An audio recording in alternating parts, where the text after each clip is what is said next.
ओम शांति। बाप दादा हम बच्चों को आप समान संपूर्ण संपन्न बनाने के लिए विशेष टचिंग कराते, अनेक इशारे देते कि जल्द से जल्द बच्चे संपूर्ण संपन्न बन जाएं, जैसा कि परिस्थितियां भी इशारा कर रही हैं। समय भी तीव्र गति दिखा रहा है। चारों ओर प्रकृति की हलचल है। चारों ओर भयानक विनाशकारी युद्धों की आहट सुनाई देने लगी है। तो अब विशेष हम ब्राह्मणों को संपूर्ण संपन्न बनकर बाबा के साथ घर जाने की तैयारी करना है, जिसके लिए बाबा हम भाई बहनों को हर मास विशेष पुरुषार्थ देते। इस नवंबर मास का विशेष पुरुषार्थ आया, दुआएं दो और दुआएं लो। जब हम दुआएं देते हैं तो स्वतः ही दूसरों की दुआएं हमें प्राप्त होती हैं और हमारा पुरुषार्थ स्वतः और सहज तीव्र गति के होने लगता है, जिसके लिए ही बाबा कहते हैं सुख दो सुख लो, व्यर्थ से मुक्त रहो, साक्षी होकर हर आत्मा का पार्ट देखो। क्योंकि अनेक आत्माएं अज्ञान हैं, परवश हैं। उन आत्माओं के स्वभाव संस्कार से टक्कर नहीं लो, उन पर क्षमा की दृष्टि डालो, उन्हें विशेष सकाश दो, दुआएं दो, जिससे उन आत्माओं को दुख अशांति से मुक्ति मिल सके। इसके लिए विशेष मधुबन घर से पुरुषार्थ आया। 1 नवंबर को विशेष बाप दादा ने अटेंशन खिंचवाया। दुआएं लेने के लिए जो असमर्थ हैं उन्हें समर्थी दो, गुण और शक्ति का सहयोग दो। यह दुआएं लिफ्ट से भी तेज रॉकेट हैं। फिर आपको पुरुषार्थ में समय देना नहीं पड़ेगा। दुआओं के रॉकेट से उड़ते जाएंगे। पुरुषार्थ की मेहनत के बजाय संगम के प्रारब्ध का अनुभव करेंगे। अपने पुरुषार्थ का समय दूसरों को सहयोग देने में लगाएंगे तो आपका पुरुषार्थ स्वतः ही जमा हो जाएगा। अर्थात बाबा सदा स्मृति कराते कि ब्राह्मणों के देने में ही लेना समाया है और विशेष संगम युग का गायन है, एक का पदम गुना प्राप्ति। तो जितना जितना हर आत्मा का सहयोग करेंगे उतना स्वतः ही हम में सहयोग प्राप्त होगा। जितना हम हर आत्मा के प्रति शुभ भावना शुभ कामना रखेंगे, दुआएं देंगे, उतनी ही दुआएं हमें पदम गुना होकर रिटर्न में प्राप्त होंगी। जिससे बाबा कहते पुरुषार्थ में जो मेहनत लगती है वह मेहनत सहज हो जाएगी और तीव्र पुरुषार्थ होगा। सफलता स्वतः और सहज मिलती जाएगी, जमा का खाता भरता जाएगा। 2 नवंबर को विशेष बाप दादा ने इशारा दिया। सेवा में किसी विशेष कार्य के निमित्त बनकर जो कार्य करते हैं उन्हें उसकी विशेष दुआएं मिलती हैं। निमित्त बनने का भाग्य मिलता है। निमित्त बनने वाले पर सभी की नजर होने के कारण उसका स्व पर भी अटेंशन रहता है। उनका पुरुषार्थ अपने प्रति भी सहज हो जाता है। अगर निमित्त बनी हुई आत्मा यथार्थ पार्ट बजाती हैं तो औरों के सहयोग की मदद मिलती रहती है।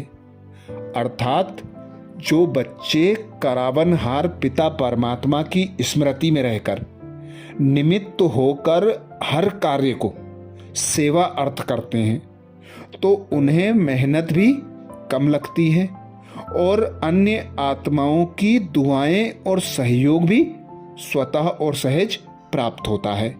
तो सदा हर कार्य को करते समय करावनहार पिता परमात्मा की स्मृति हो।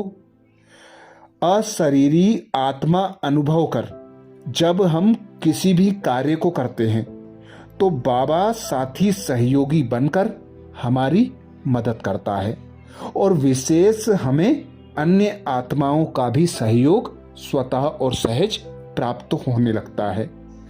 3 नवंबर को विशेष बाप दादा ने इशारा दिया, सबके दिल की दुआएं बहुत अमूल्य चीज हैं।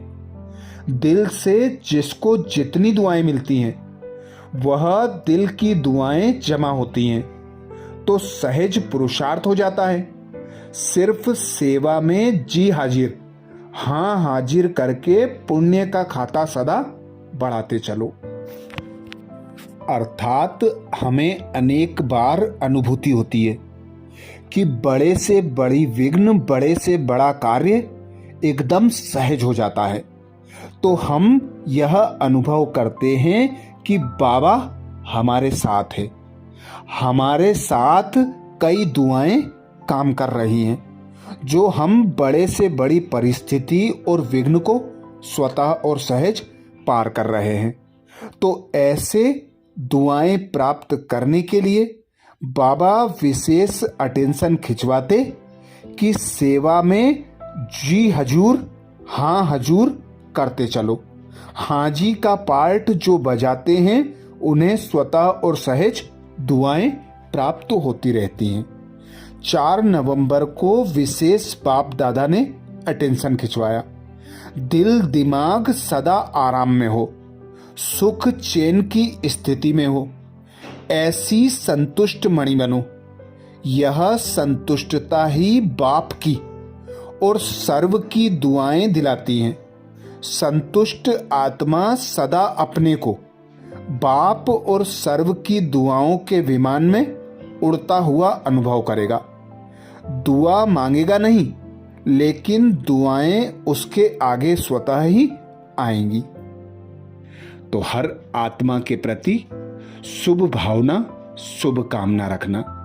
स्व के पुरुषार्थ में समय लगाने के बजाय औरों को सहयोग देना, स्वयं को इच्छा मात्रम अविद्या की सीट पर सेट रखना, अर्थात संतुष्ट मणि बनकर औरों को संतुष्ट बनाने से स्वतः और सहज ही हम संतुष्ट मणि बन जाते हैं, संपूर्ण संपन्न बन जाते हैं, क्योंकि सर्व की दुआएं हमें संपूर्ण संपन्न स्वतः बना देती हैं।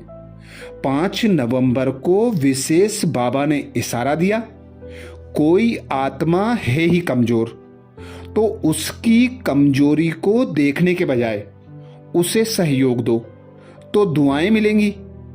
अगर और कुछ भी नहीं कर सकते हो तो सबसे सहज पुरुषार्थ है दुआएं दो, दुआएं लो। सम्मान दो और महिमा योग्य बनो। सम्मान देने वाला ही सर्व द्वारा माननीय बनता है और जितना अभी माननीय बनेंगे उतना राज्य अधिकारी और पूज्य आत्मा बनेंगे।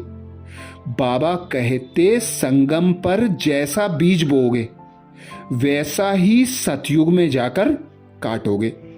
तो अभी जो बच्चे हर आत्मा को सम्मान देंगे, सहयोग देंगे, उन्हें स्वतः और सहज ही सतयुग में राज्य भाग्य का अधिकार प्राप्त होगा और पूज्य देवी देवता पद को प्राप्त करेंगे।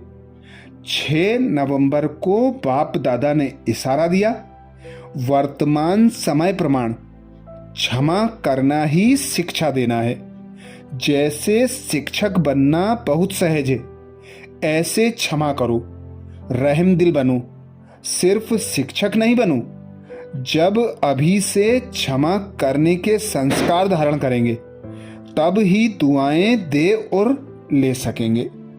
तो खुद को पूर्वज आत्मा अनुभव करना, इष्ट देव देवियां अनुभव करना और हर एक पर रहम और क्षमा की दृष्टि देते हुए शुभ भावना शुभ कामना की सकाश देना। भल कोई आत्मा कैसा भी व्यवहार करती है, पर हमें सदा स्मृति रखना है कि हम रहमदिल बाप की मास्टर रहमदिल संतानें हैं। तो हर एक को क्षमा करना, हर एक पर रहम कर उन्हें शक्ति तथा गुणों का ज्ञान का सहयोग देना है। 7 नवंबर को विशेष बाबा ने अटेंशन खिंचवाया। कोई अकल्याण की वृत्ति वाला है, उसे आप अपने कल्याण की वृत्ति से परिवर्तन करो या क्षमा करो। परिवर्तन नहीं भी कर सकते हो, क्षमा तो कर सकते हो। मास्टर क्षमा के सागर हो तो आपकी क्षमा उस आत्मा के लिए शिक्षा हो जाएगी। आजकल शिक्षा देने से कोई समझता, कोई नहीं समझता।